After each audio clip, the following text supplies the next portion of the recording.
Hello everyone, नमस्ते। मैं राहुल सचवानी आप सभी का स्वागत करता हूं लर्न एंड शेयर की इस प्लेटफॉर्म पे, जहां पर आज हम लोग एक नया सफर शुरू कर रहे हैं, नई जर्नी।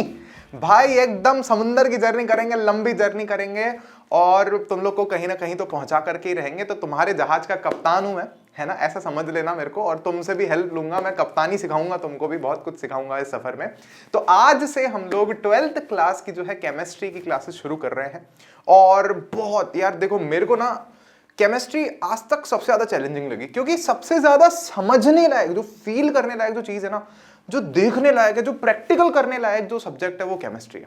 मतलब मैंने आपको फिजिक्स में भी खूब सारे प्रैक्टिकल्स करवाए हैं, मैंने आपको 10th में केमिस्ट्री के में खूब सारे प्रैक्टिकल्स करवाए, जितने भी पॉसिबल हो सकते हैं, जो यहाँ पे मैं इस स्टूडियो के अंदर करवा पाया हूँ आपको। लेकिन इस बार मैंने सोचा है कि भले ही मेरे को स्टूडियो से बाहर जाना पड़े, मतलब कोई ऐसा प्रैक्टिकल हो जो मुश्किल हो करना, लेकिन मैं फिर भी कोशिश करने वाला हूं आप लोगों को उसको फील करवाने की।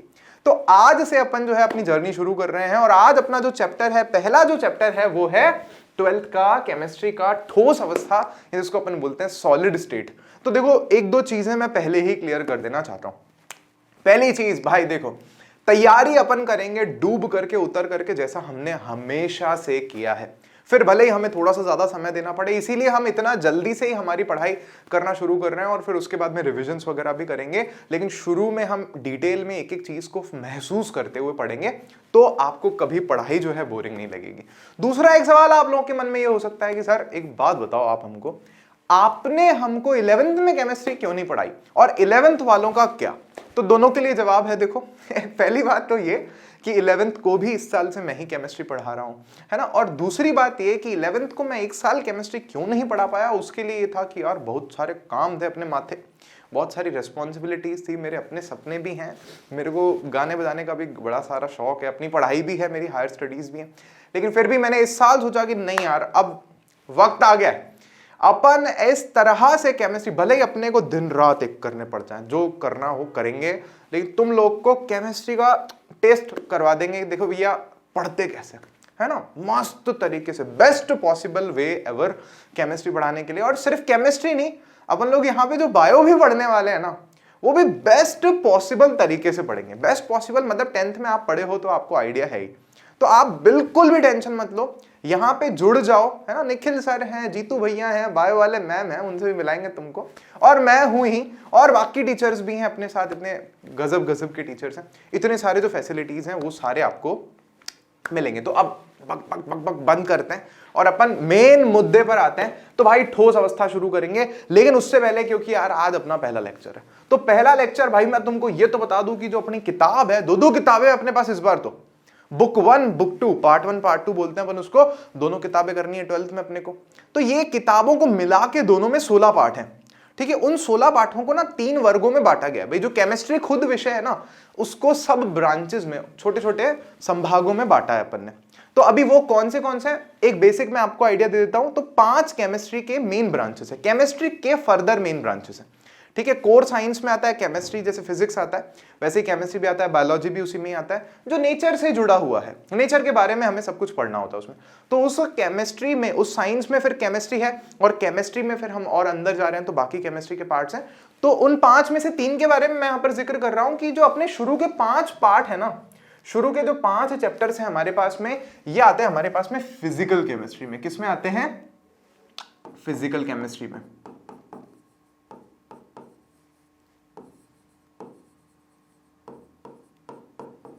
अच्छा भैया, फिजिकल केमिस्ट्री होती क्या है? तो जहां पे हम है ना फिजिक्स को घुसा करके केमिस्ट्री की पढ़ाई करते हैं, मतलब फिजिक्स को यूज करके केमिस्ट्री की पढ़ाई करते हैं। उदाहरण के लिए जैसे हमारे पास पृष्ठ रसायन है, सरफेस की बात कर रहे हैं, फिजिक्स के नियम लगाएंगे कि भैया ये सरफेस कैसे बन रहा है ना। या जो कण जो है केमिस्ट्री में, वो जो गति कर रहे हैं, ऊष्मा गति की जो है हमारे पास में, जैसे रासायनिक बल गति की हमारे पास में, तो वो कैसे कर रहे हैं, फिजिक्स कैसे अप्लाई करके हम उसको पढ़ पा रहे हैं। तो ऐसी चीजें किस में आ रही हैं हमारे पास में? फिजिकल केमिस्ट्री में आ रहे हैं। अच्छा, केमिस्ट्री में वैसे अपन इन जनरल पढ़ते क्या है? तो केमिस्ट्री में हम लोग कोई भी जो हमारे पास में पदार्थ है, कोई पदार्थ, हर चीज जो है दुनिया में, उसके कॉन्स्टिट्यूएंट्स क्या है, कहने का मतलब है वो बना हुआ काहे से है। अंदर जाके देखेंगे भाई परमाणु में कहां कौन बैठा है, कैसे बैठा है, परमाणु कैसे जुड़े हुए हैं आपस में, आयन कैसे जुड़े हुए हैं, तो वो बना हुआ काहे से है, ठीक है। कॉन्स्टिट्यूएंट्स देखते हैं। फिर हम ये देखते हैं कि जो पदार्थ है वो दूसरे पदार्थ से किस तरह अभिक्रिया करता है, जुड़ता है ना, ये हम केमिस्ट्री में पढ़ते हैं। और उसके अलावा पदार्थ के गुण क्या क्या है, प्रॉपर्टीज क्या क्या है, तो ये पढ़ते हैं हम लोग केमिस्ट्री के अंदर। फिर उस केमिस्ट्री के अंदर हमने एक फिजिकल केमिस्ट्री बना दी, वो पोर्शन जहां पे हम लोग फिजिक्स के लॉजिक्स लगा करके केमिस्ट्री को समझते हैं। फिर इसके बाद जो सेकंड पार्ट है हमारे पास में, वो है, आप देखोगे ना, छठे पार्ट से लेकर के आगे तक का, छठे से लेकर के 9वें पार्ट तक। तो 6th चैप्टर है जैसे तत्वों के निष्कर्षण के सिद्धांत, मेटलर्जी। 10th क्लास में हमने मेटलर्जी थोड़ी बहुत पढ़ी थी, धातु अधातु वाले चैप्टर में। फिर उसके बाद है पी ब्लॉक के तत्व, डी ब्लॉक के तत्व। इसमें से एस ब्लॉक के जो तत्व हैं वो हम 11वीं कक्षा में पढ़े। मैंने नहीं पढ़ाया आप लोगों को, लेकिन इस बार पढ़ाने वाला हूं, तो वो कोई टेंशन नहीं लेना। 11th में एस ब्लॉक के तत्व अपना चैप्टर आता है। तो ये जो तत्व हैं और उपसह संयोजन यौगिक, उपसह संयोजन जो बंध है और उसके जो यौगिक बन रहे हैं, ये सारे के सारे, ये जो है हमारा पोर्शन, ये आता है हमारे पास में इनऑर्गेनिक केमिस्ट्री में। किसमें? इनऑर्गेनिक। अच्छा, इनऑर्गेनिक क्या है उसको समझाने के लिए पहले मेरे को आपको ये बताना पड़ेगा भाई ऑर्गेनिक क्या है। अभी 1 मिनट आओ। इसके अलावा जो दूसरी किताब है ना, ये पूरी की पूरी हमारे पास में कौन सी है? Organic chemistry. अच्छा, ऑर्गेनिक या कार्बनिक रसायन जो है ये क्या है, ऑर्गेनिक केमिस्ट्री क्या होती है, पहले समझते हैं। ये जो ऑर्गेनिक शब्द है ये ऑर्गेनिक कोस वर्ड से आता है, जो कि ग्रीक भाषा का एक शब्द है। और उस शब्द का मतलब होता है शरीर का कोई अंग, माथा, सुंदर सुंदर जुल्फें, आंखें, मुंह, वाह वाह वाह, थप्पड़ जो गाल पे पड़ती है ये सारे अंग। तो कह रहे हैं यार ये जो अंग जिससे बने हुए हैं ना, वो कहीं ना कहीं ऑर्गेनिक केमिस्ट्री में आ रहा है। मतलब इसको हम यूं कहते हैं ऑर्गेनिक केमिस्ट्री को साइंस ऑफ लाइफ और chemistry of life, chemistry about life, जीवन के बारे में जो साइंस है। मतलब हम जीवों में जो भी सजीव हैं उनमें जो शरीर में जो कंपाउंड्स हैं, जो रसायन हैं, वो हम किस में पढ़ते हैं? ऑर्गेनिक केमिस्ट्री में। तो इसमें ऑर्गेनिक केमिस्ट्री में एक छोटी सी चीज आप और याद रखना है ना, इसमें हम लोग कार्बन कंपाउंड्स की बात करते हैं। मैं आपको पहले भी बताया हूं ये डेफिनेशंस कि वो कंपाउंड्स जहां पर कार्बन और हाइड्रोजन हो ही हो, उसके अलावा होंगे, oxygen can be there, nitrogen होगा, और भी फ्लोरीन, क्लोरीन, ये सब चीजें हो सकती हैं। बट कार्बन और हाइड्रोजन के कंपाउंड्स के बारे में हम जहां पढ़ते हैं वो ऑर्गेनिक केमिस्ट्री है। और इसमें एक चीज मैंने आपको और बताई, जो ऑर्गेनिक केमिस्ट्री ये साइंस ऑफ लाइफ है एक तरह से, या केमिस्ट्री ऑफ लाइफ, जीवन के बारे में इसमें हम पढ़ते हैं। अब देखना, समझने की कोशिश करना, जो कंपाउंड्स, जो यौगिक हम ऑर्गेनिक केमिस्ट्री में कवर नहीं करते, वो यौगिक जिन्हें हम ऑर्गेनिक केमिस्ट्री में नहीं कवर करते, उनको हम इनऑर्गेनिक में पढ़ते हैं। जैसे धातु है भाई, है ना, कोई धातु का बंध बना हुआ है, अब उसमें तो भाई ये है ही नहीं ना, कोई कार्बन नहीं है उसमें, कोई हाइड्रोजन नहीं है, तो उन चीजों को हम कहां पढ़ेंगे? जो बाकी बंध बच गए, जो बाकी ऐसे कंपाउंड्स बच गए, उनको हम लोग पढ़ते हैं इनऑर्गेनिक केमिस्ट्री में। अब देखो, बात दरअसल सच में ये है कि ये सारे जुड़े हुए होते हैं। हमेशा ऐसा नहीं है कि फिजिक्स को हम बिना केमिस्ट्री के पढ़ सकते हैं, या केमिस्ट्री को हम बिना फिजिक्स के पढ़ सकते हैं, या बिना गणित के पढ़ सकते हैं। ये सारी चीजें हमें काम आती है। तो ये सारी चीजें एट द एंड जाकर के जुड़ जाती हैं। बस हमने स्पेशलाइजेशन कर रखा है, स्पेसिफिकेशन कर रखा है बहुत ज्यादा, ताकि हम जल्दी से, आसानी से समझ जाएं। तो अब उसमें हम सबसे पहला जो है अपना चैप्टर फिजिकल केमिस्ट्री का ठोस अवस्था शुरू कर रहे हैं। बाकी जो है आपको रास्ते में धीरे धीरे चलते चलते सब कुछ बताते रहेंगे अपन, है ना। अभी यहां पर आगे देखो, ध्यान दो एक छोटी सी बात को, कि ये ठोस अवस्था का चैप्टर फ्लो है अपने पास में, कि भैया इस पार्ट में अपन क्या क्या पढ़ने वाले। तो यहाँ बहुत कुछ लिखा हुआ है, मैं बकबक कर भी लूंगा यहाँ पे, तो ज्यादा कुछ अभी तुम्हारे पल्ले पड़ेगा नहीं, वो तो लेक्चर बाय लेक्चर जैसे जैसे अपन आगे बढ़ते जाएंगे तो सब कुछ समझ में आ जाएगा। बाकी हाँ, आज अपन लेंगे अपना एक टॉपिक ठोस अवस्था के सामान्य अभिलक्षण, और वैसे क्रिस्टलीय और अक्रिस्टलीय ठोस भी लेना ही है हमें फर्स्ट लेक्चर में, लेकिन मुझे लगता है शुरू शुरू में अपन थोड़े छोटे लेक्चर्स रखेंगे, ताकि आपको धीरे धीरे पचाने में ज्यादा समस्या ना हो। धीरे धीरे पढ़ो, क्योंकि अभी तो गर्मी की छुट्टियां में पढ़ेंगी, है ना। तो ऐसा लग रहा होगा सर अभी इतना कहां से पढ़ लेंगे, थोड़ा आराम से पढ़ेंगे, फिर बड़े बड़े लेक्चर्स पढ़ेंगे, फिर मजा आ जाएगा अपने को पढ़ने में, टेंशन नहीं लेनी। अब यहाँ पे अपन कर रहे हैं चैप्टर शुरू। तो चैप्टर शुरू कर रहे हैं तो आपके मन में एक डाउट होगा कि सर हमारी 11वीं कच्ची है, कि 11वीं में भैया हमने डब्बा गोल रहा हमारा, हमको लगा कि साहब बोर्ड तो है नहीं, क्यों मेहनत करें, तो इतनी पढ़ाई हमने की नहीं, ईमानदारी से बोल रहे हैं। अभी बोलने की जरूरत नहीं है, मेरे को पता है। तो सर फिर हमारी 12th में असर पड़ेगा क्या? देखो सच बात तो है कि हाँ बिल्कुल पढ़ने वाला है, क्योंकि 11th से जो बेसिक्स हैं काफी सारे वो जुड़े हुए हैं 12th के लिए। तो अब तुम बोलोगे सर हम निराश हो जाएं, निराश बिल्कुल नहीं होना भाई। मैं बैठा हूं, मैं क्यों बैठा हूं?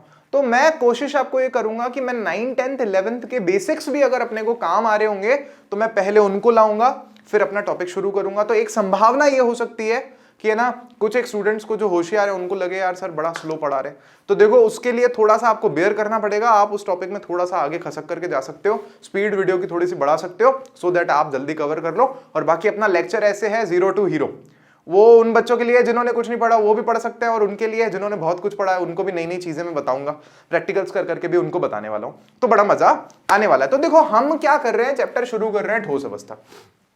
अब ठोस अवस्था पे जाने से पहले एक दो बेसिक्स हैं। क्या बेसिक्स हैं? पहली चीज है हमारे पास में इस दुनिया में, अगर आप नोट करना चाहो तो नोट करें साथ साथ में जो मैं बोर्ड पर लिख रहा हूं। तो पहली चीज क्या है हमारे पास में, वो है द्रव्य। ठीक है, द्रव्य बोलो या बोलो आप पदार्थ बोलो या बोलो आप मैटर। ये चीज क्या होती है भैया, इस दुनिया में जो भी अपने को दिख रहा है ना, ऑलमोस्ट यही है, लगभग 99% से ज्यादा वो सब क्या है, द्रव्य है। हर चीज, कुत्ता, गधा, घोड़ा, कैमरा, मोबाइल, राहुल भैया तुम्हारे, निखिल सर अपने, ये टेबल, ये मोबाइल, और ये हर चीज, एसी चल रहा है यहाँ पे, नहीं चल रहा, लाइट है, जो भी, लाइट नहीं लेनी, बल्ब ले लो, तो जो भी चीज आप देख पा रहे हो ना, वो क्या है, द्रव्य है, पदार्थ है, मैटर है। 9वीं कक्षा में अपन पढ़ते हैं। तो इसको सिंपल में मैं परिभाषित कर रहा हूं, क्या लिख करके, कि भैया पदार्थ हर वो चीज है जिसके पास में क्या होता है, द्रव्यमान होता है, और साथ ही साथ में द्रव्यमान होता है और उसका कुछ ना कुछ आयतन होता है, मतलब वो चीज कुछ ना कुछ जगह घेरती है। ये चीज क्लियर कर लो। तो कोई भी चीज, मैं हूं, मेरा द्रव्यमान है भैया 70 किलो का हो गया हूं, मैं कमजोर हो गया हूं, तुमको पढ़ाते पढ़ाते 80 का था मैं ठीक है, फिर ये द्रव्यमान हो गया, और मैं कुछ ना कुछ जगह घेर रहा हूं, तो मेरा कुछ ना कुछ आयतन भी है, तो मैं एक पदार्थ हूं। और वो चीजें जो द्रव्य नहीं है, जैसे क्या हो गया, प्रकाश, लाइट है हमारे चारों तरफ, तो जगह तो घेर रही है लाइट। अभी तुम मेरे को देख रहे हो, चमक रहे हैं, एकदम बढ़िया लाइट है, जला रखी है यहाँ पे, तो लाइट क्या है, जगह तो घेर रही है, लेकिन उसका द्रव्यमान नहीं है। अभी लाइट आ रही है मेरी तरफ, अगर द्रव्यमान होता उसका तो मेरे को गोलियों की तरह लगती, तो उसका द्रव्यमान नहीं है, इसलिए उसको पदार्थ नहीं बोलते अपन, मैटर में उसको नहीं रखते। समझ में आई आपको ये वाली बात? बिल्कुल बढ़िया, आगे बढ़ सकते हैं अगर समझ में आई है। तो ऐसे खूब सारी चीजें जिसको हम पदार्थ में नहीं रख सकते। अब देखो इसके बाद क्या कह रहे हैं हम लोग, तो द्रव्य, पदार्थ, मैटर हो गया। अब जो पदार्थ है ना, इसकी अवस्थाओं की बात कर रहे हैं ना, तो हम यहां पर लिख रहे हैं पदार्थ की अवस्थाएं।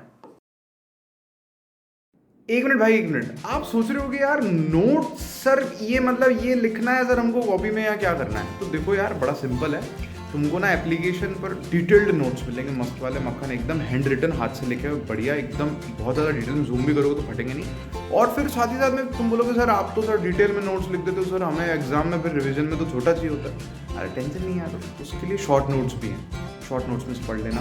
बोले सर वो फिर टेस्ट का, उसके लिए अलग फोल्डर है, केमिस्ट्री में जाओगे ना तो अलग फोल्डर है, उसमें चैप्टर वाइज टेस्ट बने हुए हैं, तो वो टेस्ट आपको अपलोड होते जाएंगे, मिलते जाएंगे, आप उनसे क्वेश्चंस की प्रैक्टिस कर सकते हो। सर हमारी ना दिक्कत ये होती है सर, सब्जेक्टिव क्वेश्चन का क्या करें सर, आप तो ऑब्जेक्टिव करा देते हो, सब्जेक्टिव कैसे प्रिपेयर होंगे? उसके लिए भाई होमवर्क देंगे ना तुमको, तो उस होमवर्क में हम लोग सब्जेक्टिव क्वेश्चंस भी ऐड कर देंगे, और उनके सॉल्यूशंस के हिंट भी, और किस तरह से उनको सॉल्व करना है अगर ज़्यादा डिटेल में है तो वो भी बता देंगे।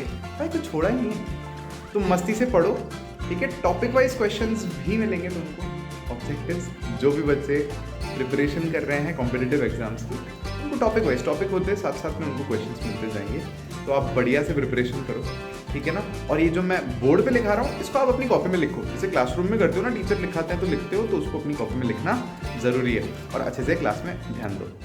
तो इसमें हम बात कर रहे हैं मुख्य अवस्थाओं की। तो मुख्य अवस्थाएं अपन को पता है 3 होती है। कौन सी होती है? ठोस होती है, ठीक है, दूसरी होती है हमारे पास में द्रव होती है, लिक्विड जिसको हम लोग बोलते हैं, और तीसरी है हमारे पास में गैस अवस्था। तो ठोस है, द्रव है और गैस अवस्था है। इसके अलावा भी पदार्थ की अवस्थाएं होती हैं, और भी ज्यादा इस संसार में पॉसिबल है, इस ब्रह्मांड में और भी अवस्थाएं हों, आप ढूंढ सकते हो नेट पे, बट 2 ऐसी अवस्थाएं हैं जिसके बारे में आप सब सुनकर आए हो। अच्छा, उनमें से एक है हमारे पास में प्लाज्मा, ठीक है। तो प्लाज्मा क्या है भाई? तो प्लाज्मा पदार्थ की वो अवस्था है जिसमें क्या होता है, इतनी ज्यादा ऊर्जा मिल जाती है पदार्थ को कि उसमें से उसका जो नेगेटिव पार्ट है, इलेक्ट्रॉन है, वो अलग हो जाते हैं, माइनस चार्ज अलग हो जाते हैं, और प्लस का चार्ज जो है वो अलग हो जाता है, और वो अलग अलग रहते हैं। आयनाइज्ड हमारे पास में गैस है एक तरह से प्लाज्मा, काफी गर्म कर दिया। अच्छा कहाँ है प्लाज्मा, कहाँ है? वो सूरज पे, मतलब जहां बहुत ज्यादा गर्म है ना, स्टार्स पे, मतलब इस दुनिया में ऐसा कहते हैं कि जो प्लाज्मा अवस्था में जो चीजें ना इस ब्रह्मांड में बहुत सारी हैं, जितने भी तारे हैं उनमें प्लाज्मा है, क्योंकि इसके लिए क्या होता है, टेम्परेचर बहुत ज्यादा चाहिए होता है अपने को। तो यहाँ पे आयंस रहते हैं अपने पास में प्लाज्मा अवस्था में, तो इसके बारे में हमें ज्यादा नहीं पढ़ना है। पृथ्वी पर भी प्लाज्मा होती है, बल्ब लाइट वगैरह जो हम बनाते हैं, है ना, जो जिनमें नियॉन गैस वगैरह अपन भरते हैं, तो उसमें भी संभव है कि हमारे पास में प्लाज्मा अवस्था हो। यहां तक कि जो बिजली कड़कती है, बादल जब टकराते हैं, घर्षण होता है, बहुत ज्यादा ऊर्जा बनती है, तो उससे भी क्या होता है, प्लाज्मा अवस्था बनती है। इसके लिए टेम्परेचर ज्यादा चाहिए होता है, ये ध्यान रखना है, बस ज्यादा इसके बारे में कुछ याद भी नहीं रखना है हमें। और साथ ही साथ में एक और हमारे पास में अवस्था होती है जिसको हम लोग बीईसी, तो ये है अपने पास में बीईसी, बोले तो बोस आइंस्टीन कंडेंसेट। बोस है हमारे सत्येंद्र नाथ बोस, जो हमारे वैज्ञानिक हैं, गर्व करते हैं हम उन पर, तो उनके नाम पर ये इनको नाम दिया इस पार्टिकल को या इस अवस्था को। और ये आइंस्टीन तो हम सब जानते हैं, तो दोनों का योगदान था कुल मिलाकर के उसमें। तो बोस आइंस्टीन कंडेंसेट अवस्था है हमारे पास में। ये क्या है कि जब हम पदार्थ को, जो परमाणु है हमारे, उनको हम एब्सोल्यूट जीरो तक ठंडा कर देते हैं, जब उनको हम लोग बहुत ज्यादा कम तापमान पर ले जाते हैं, बहुत ज्यादा ठंडा कर देते हैं, तो हमें एक पदार्थ की अवस्था मिलती है जिसको बीईसी बोलते हैं। तो इन दोनों के बारे में अभी हमें कुछ नहीं पढ़ना है, हमारे सिलेबस में कुछ है ही नहीं। हमारे सिलेबस में ठोस, द्रव और गैस, तो भैया इसको पढ़ेंगे अपन। और द्रव और गैस के बारे में हम पहले पढ़ चुके हैं, इस 11वीं में पढ़ चुके हैं, थोड़ा बहुत 10वीं पढ़ चुके हैं, अभी हमें नहीं पढ़ना है। अभी हमारे चैप्टर का नाम है ठोस अवस्था, तो हम ठोस अवस्था को लेकर के कंटिन्यू कर रहे हैं, मतलब यहां से हमारा जो है चैप्टर शुरू हो रहा है, ठोस अवस्था। तो सबसे पहली चीज क्या है कि भैया ठोस होता क्या है, ठोस की परिभाषा क्या होगी? तो बहुत सिंपल डेफिनेशन है कि भैया ठोस क्या है, वो पदार्थ जो कैसे होते हैं, दृढ़ होते हैं, प्रकृति में रिजिड होते हैं, मजबूत होते हैं भाई साहब। और इनमें क्या है, इसी के कारण, इनकी दृढ़ता के कारण इनका जो आकार और जो आयतन है वो दोनों निश्चित होते हैं, फिक्स्ड होते हैं। लिख लेते हैं एक बार शॉर्टकट में, शॉर्ट में एकदम, कि भाई क्या है ठोस की परिभाषा, क्या है हमारे पास में, कि ठोस वे पदार्थ हैं जो कैसे होते हैं, इनमें दृढ़ता होती है, ठीक है, रिजिडिटी होती है, टफनेस होती है, एक तरह से यूं कह लो, दृढ़ता होती है। और साथ ही साथ में इसी दृढ़ता के कारण इनमें क्या देखने को मिलता है हमें, कि इनका आकार व आयतन निश्चित होता है।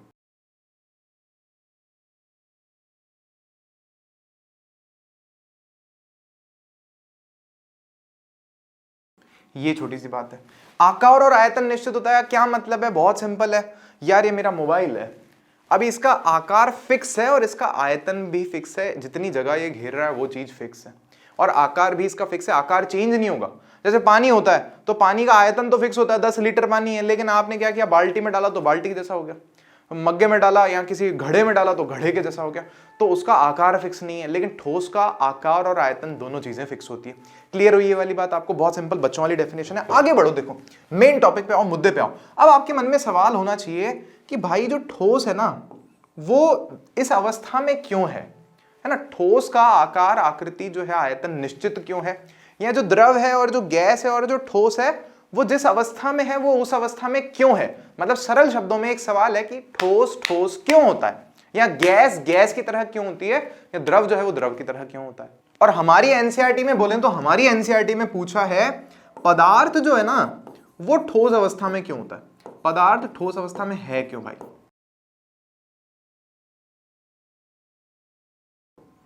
Why this Kolaveri D, why this पदार्थ इज इन ठोस अवस्था? तो ये केवल ठोस के लिए नहीं, बाकी सबके लिए भी आंसर है। तो देखो दो चीजें हैं यहाँ पे, इनको ध्यान रखना है। यहां से हमारा एक्चुअल जो है चैप्टर केमिस्ट्री शुरू हो गई है। तो दो हमारे पास में ऐसे कारक हैं अलग अलग, जिनके सम्मिलित प्रभाव पर, मिले जुले प्रभाव पर यह बात निर्भर करती है कि पदार्थ कौन सी अवस्था में किस तरह से है।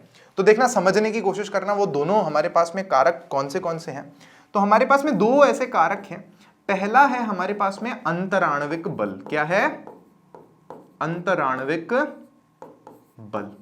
अंतराण्विक बल को हम लोग इंग्लिश में कहते हैं इंटरमॉलिक्यूलर फोर्सेस। अंतर माने इंटर, आणविक माने मॉलिक्यूल, मॉलिक्यूलर, और फोर्सेस माने बल। तो इसको मैं इन शॉर्ट लिख रहा हूं IF, इंटरमॉलिक्यूलर फोर्सेस। ठीक है, ये क्या है ध्यान से समझने की कोशिश कर। बल है, बल क्या कर रहा है?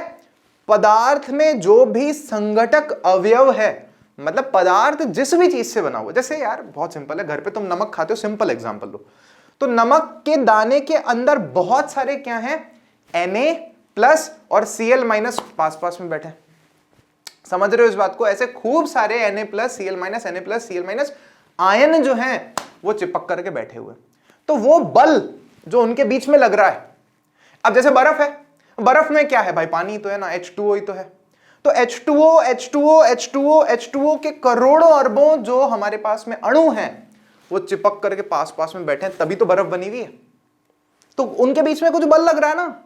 मतलब पदार्थ के जो भी संघटक अवयव है, पदार्थ बनाने वाली जो भी चीजें, फिर वो भले कुछ भी हैं, वो हो सकता है परमाणु हो, वो हो सकता है अणु हो, वो हो सकता है आयन हो, तो उन सबके बीच जो लगने वाला बल है ना, वही क्या है, अंतराण्विक बल है। तो जितना ज्यादा मजबूत होगा बल, जितना ज्यादा बल लग रहा होगा, वो क्या होगा, उसके अणु जो परमाणु है पास पास चिपक करके बैठे हुए होंगे, तो वो चीज ठोस की तरह दिखेगी, समझे इस बात को? और साथ ही साथ में अगर ढीला ढाला है, बल है ही नहीं ज्यादा, तो वो भागेंगे दूर दूर, तो द्रव बन जाएगा, और दूर दूर और बल कम है, अंतराण्विक बल और कम है, तो वो गैस बन जाएगी, कण दूर दूर होंगे। तो केवल इसका आंसर नहीं मिला कि ठोस जो पदार्थ है वो ठोस अवस्था में क्यों होता है, हमें तो गैस और द्रव का भी मिल गया। और इसमें जो दूसरा कारक है, ठीक है, वो दूसरा कारक क्या है हमारे पास में, कि अंतराण्विक बल हो गए एक तो हमारे पास में, और दूसरा कारक है, ध्यान से देखना यहां पर, ये है हमारे पास में ऊष्मीय ऊर्जा, बोले तो थर्मल एनर्जी, ऊष्मीय ऊर्जा, इसको इंग्लिश में बोलेंगे थर्मल एनर्जी, तो मैं लिख रहा हूं TE, ठीक है, TH कर लो भले करना चाहो तो, थर्मल एनर्जी इसको हम लोग कह रहे हैं।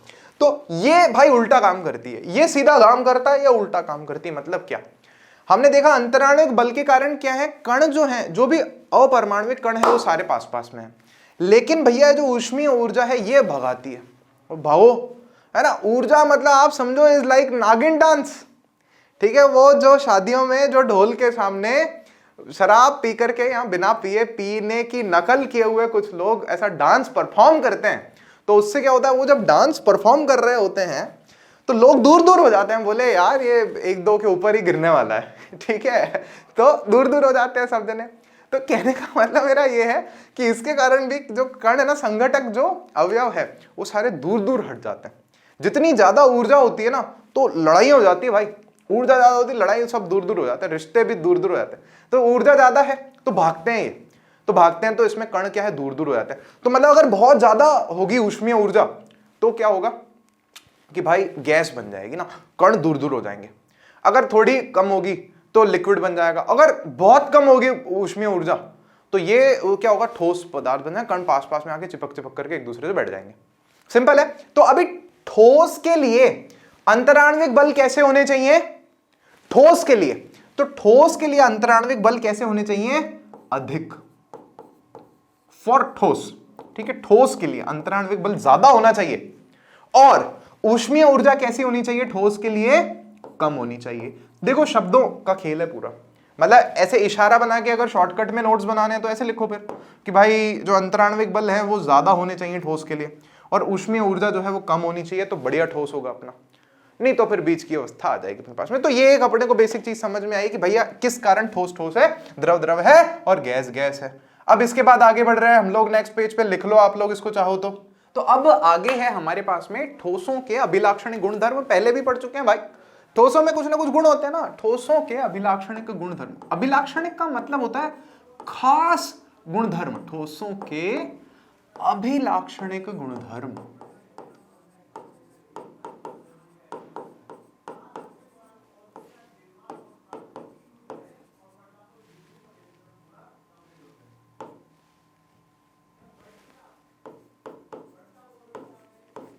ठीक है, तो अभिलाक्षणिक का मतलब होता है खास, बोला मैंने, खास का मतलब क्या है, मतलब ऐसा गुण जो ठोस के पास में और किसी के पास नहीं है, सिंपल हो गया ना। अभिलाक्षणिक का मतलब खास उसी के पास है, बात खत्म। बोले भैया हम जो मलाई कोफ्ते की सब्जी बनाते हैं उसका जो स्वाद है ना वो अभिलाक्षणिक गुणधर्म है उसका। बोला क्यों? बोले भैया वो मेरी सब्जी में ही आता है क्योंकि और दुनिया में किसी की नहीं आता, अलग स्वाद आता है उसमें। बोले यार ठीक है भाई साहब, अभिलाक्षणिक गुणधर्म है वो। तो अभिलाक्षणिक गुणधर्म क्या क्या है, बहुत सिंपल है, बचपन में पढ़ चुके हो, इससे एग्जाम में क्वेश्चन आएगा भी नहीं 12वीं में, क्योंकि बेसिक इंट्रोडक्शन है तो मैं दे रहा हूं तुम लोगों को। तो क्या है, पहला गुणधर्म हम यहां पर लिख सकते हैं कि भाई कैसे होते हैं, ठोस कैसे होते हैं, तो इनमें ना अंतराण्विक जो दूरियां होती है ना, वो दूरियां आप देखोगे वो कम होती हैं। अंतराण्विक दूरियां कैसी होती हैं, कम होती हैं। मतलब जो संघटक कण है, जो अवयव हैं जिससे बना है ठोस, उसके कणों के जो बीच की दूरियां हैं वो कम होती है, पास पास होते हैं भाई, चिपक चिपक कर बैठे होते हैं। आयरन हो गया, लोहा, सोना, चांदी, ठोस है ना सारे, कण एकदम चिपक चिपक के खटाखट ऐसे बैठे हैं, मतलब ऐसे चिपक चिपक के घुस घुस के बैठे हुए हैं एक दूसरे में। तो इसीलिए तो ये ठोस है, क्योंकि अंतराण्विक, इसमें हम क्या कह रहे हैं, दूरियां कम होती है। अंतराण्विक समझना, एक शब्द यही समझने वाला है। अच्छा, दूसरा क्या है हमारे पास में, तो दूसरा हम बोलेंगे कि यार अंतराण्विक बल जो है ना, अभी अभी हमने समझा था, इनके अंतराण्विक बल कैसे हैं, अधिक है, पीछे भी लिखा था मैंने, प्रबल है। अंतराण्विक बल कैसा, प्रबल भाई, खतरनाक चिपक चिपक करके बैठे हैं। चिपकने का कारण भी है ना, अलग अलग ठोसों में बेसिक तो अपन ने पढ़ाई, जैसे NaCl ही लेता हूं मैं बार बार एग्जांपल, Na+Cl- आयन बने हुए हैं, प्लस और माइनस के बीच में दोस्ती, ये दोस्ती हम नहीं तोड़ेंगे, चिपक चिपक कर बैठेंगे, तो वो मजबूत है, उसको आप ऐसे आसानी से अलग नहीं कर सकते।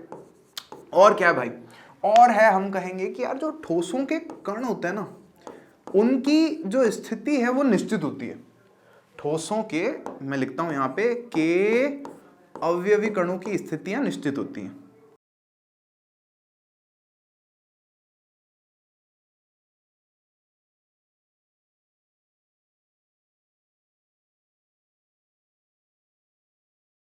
अच्छा, इसका मतलब क्या है, इसका मतलब है कि यार ठोस के जो अवयवी कण हैं वो ज्यादा अपनी जगह से दूर नहीं जा सकते, मतलब लगभग उनकी जगह निश्चित है। जैसे क्या होता है, पानी बह जाता है, हवा बह के निकल जाती है, इसीलिए उनको फ्लूइड बोलते हैं, तरल बोलते हैं, क्योंकि पानी भी बह सकता है, हवा भी बह सकती है।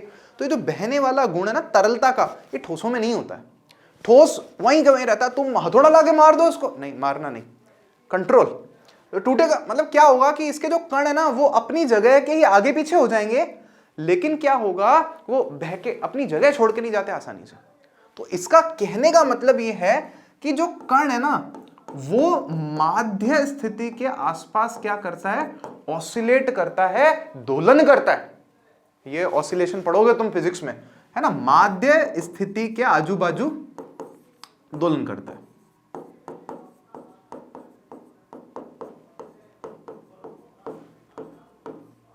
तो ये इन शॉर्ट आप लिख सकते हो कि एक गुण हो गया हमारे पास में। और भी गुण है यार, और भी गुण है। घनत्व ज्यादा होता है, घनत्व क्या होता है, बोल मेरे भाई बोल। घनत्व अधिक होता है ठोसों का, क्या मतलब है इसका, घनत्व यार, मतलब समझो, एक रुई लाए, 1 किलो रुई, इतनी सारी भाई साहब, मैं गद्दा बनवा के आया ना, वो गद्दे में 5 किलो रुई में इतना बड़ी रजाई बन जाती है।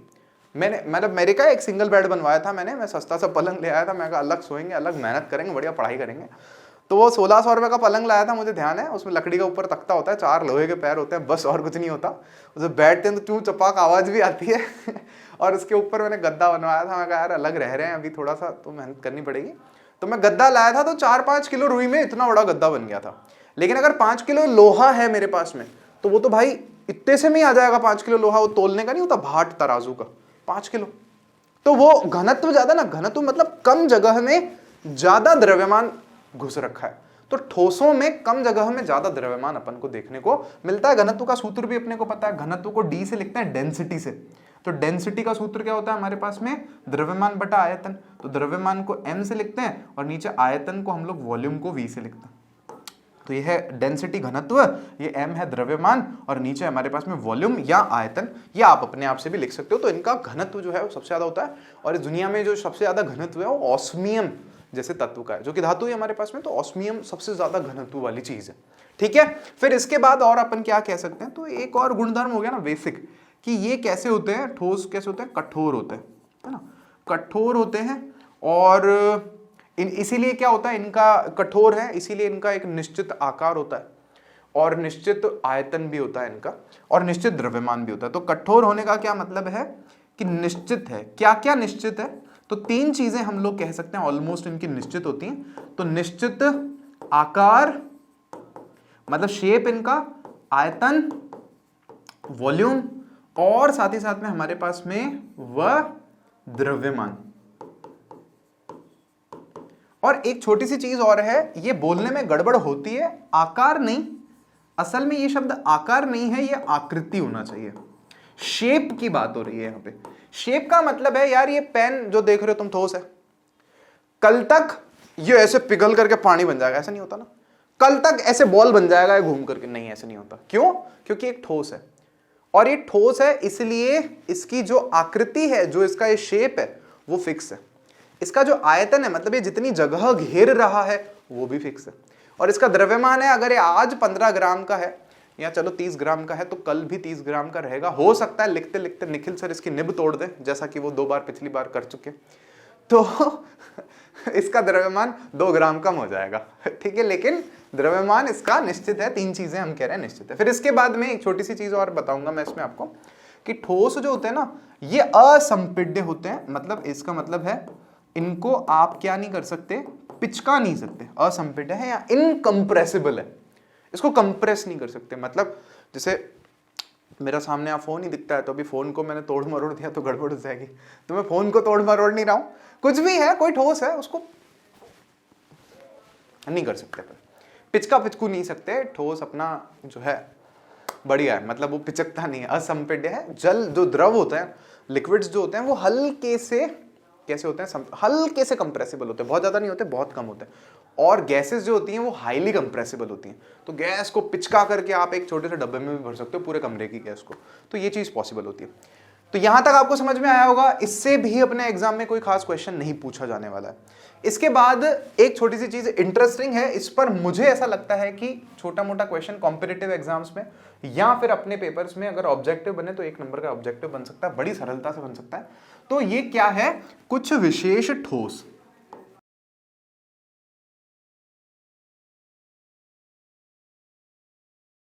ठीक है, तो कुछ विशेष ठोसों में कौन से ठोस हैं हमारे पास में, ध्यान से समझो। तो हमारे पास में एक मतलब कुछ एक एग्जांपल्स ले रहे हैं अपन, जैसे अपनी बुक में जो देव रखे हैं ना उन्हीं का एग्जांपल ले रहे हैं अपन। तो एक मैं ले रहा हूं कार्बन नैनो ट्यूब।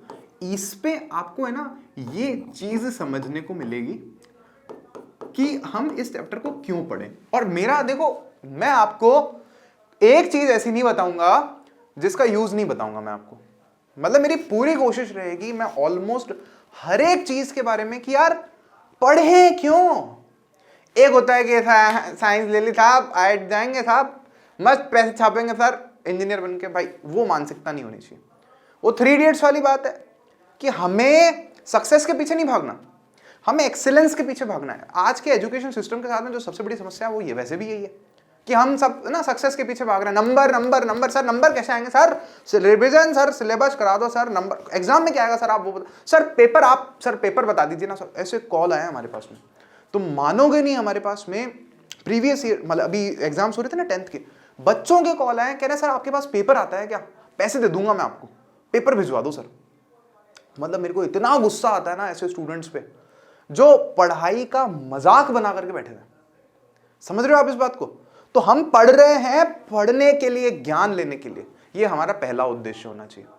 उससे हमारा जीवन सफल हो, ये हमारा दूसरा उद्देश्य होना चाहिए। और जो भी हम सीखें उसका जीवन में यूज करें, तो ये तीसरा उद्देश्य होना चाहिए। और चौथा उद्देश्य हमारा होना चाहिए कि ठीक है इस एग्जाम में भी अपने अच्छे मार्क्स आए, जो कि आएंगे। अगर शुरू के 2-3 उद्देश्य अगर अच्छे से सेटिस्फाई हो रहे हैं ना, तो ये तीसरी कंडीशन अपने आप फुलफिल हो जाएगी, बहुत अच्छे मार्क्स आएंगे, दुनिया की कोई ताकत नहीं रोक सकती आपको फिर, अगर आपने फील कर लिया तो किसी टॉपिक को। और फील करना चाहिए, that has to be done. तो देखो यहां पर ध्यान समझो, तो ये क्यों पढ़ रहे हैं हम ये चैप्टर, क्योंकि साइंस में अब हमें इन चीजों की जरूरत है। जैसे for example carbon nano tube.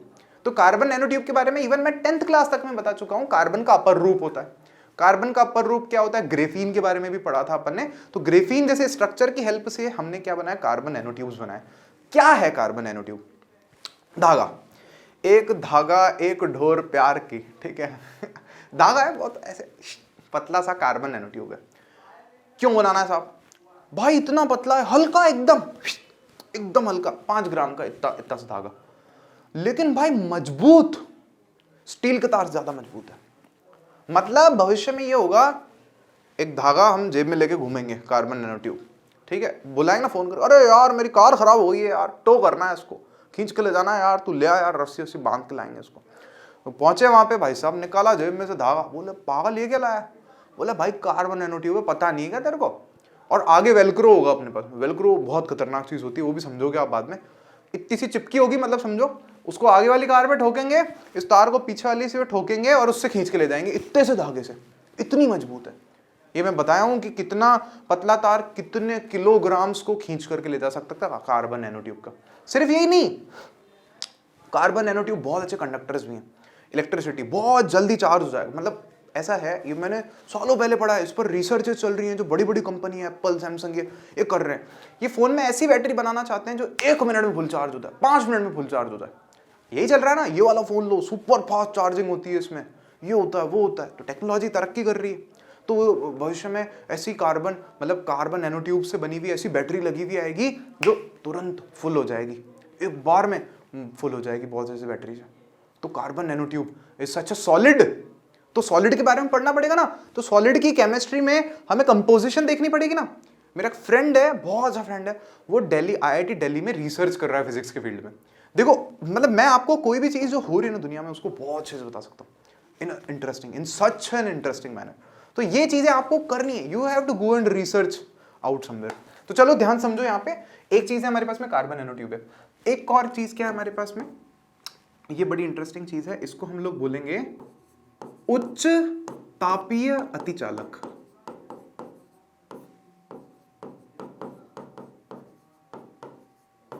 ठीक है, इनको हम लोग बोलते हैं high temperature super conductor, HTSC लिख दिया मैंने शॉर्टकट में। मतलब ये ऐसे होते हैं कि ना, ये थोड़ा सा ताप इनको जब ज्यादा मिलता है, वैसे वो ज्यादा ताप ज्यादा नहीं होता, वो ताप बहुत ही कम होता है वैसे तो 77 केल्विन, लेकिन जब उतना तापमान हम कर देते हैं ना, तो ये ठोस ऐसे होते हैं जो अति चालक सुपर कंडक्टर की तरह काम करते हैं। सुपर कंडक्टर मतलब विद्युत धारा का वो कंडक्टर जिसकी प्रतिरोधकता जो है वो 0 हो, मतलब वो रोके ना आवेशों को बहने से, करंट को बहने से, और मस्त बहने दे, मक्खन बहने दे।